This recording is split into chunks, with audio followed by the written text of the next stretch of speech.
সবাইকে ইজি বিজ্ঞান বই থেকে স্বাগত জানাচ্ছি। এই পর্বে আমরা অষ্টম অধ্যায়ের অনুশীলনের কিছু নমুনা প্রশ্ন নিয়ে আলোচনা করব। এই পর্বে মূলত আমরা এমসিকিউ গুলো একবার দেখে নিব। প্রথম যে প্রশ্নটা আছে, প্রথম প্রশ্নটা হচ্ছে কোনটি সবচেয়ে নরম খনিজ? খনিজগুলোর মধ্যে সবচেয়ে নরম খনিজ হচ্ছে ট্যালক। সাবসয়েলের স্তরের মাটি। সাবসয়েলের স্তরের মাটি হচ্ছে খনিজ পদার্থ সমৃদ্ধ এবং জৈব পদার্থ সমৃদ্ধ, অর্থাৎ ২ আর ৩ হচ্ছে অ্যান্সার। কারণ এটা হচ্ছে যে মাটির দ্বিতীয় স্তর। উপরেরটা হচ্ছে টপ সয়েল, তারপরেরটা হচ্ছে সাবসয়েল।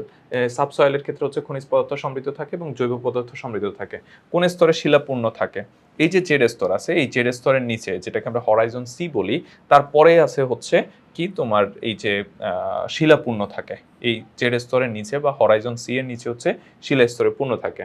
সবচেয়ে উপরের স্তরের মাটিতে ভালো ফসল হওয়ার কারণ কি? যে উপরের স্তর যেটাকে আমরা টপ সয়েল বলে থাকি। টপ সয়েলে ভালো ফসল হওয়ার পেছনে কারণ হচ্ছে জৈব পদার্থ থাকে। তো এই ছিল আমাদের এই পর্বে আলোচনা। পরবর্তী পর্বে আমরা অন্যান্য প্রশ্নগুলো নিয়ে আলোচনা করব।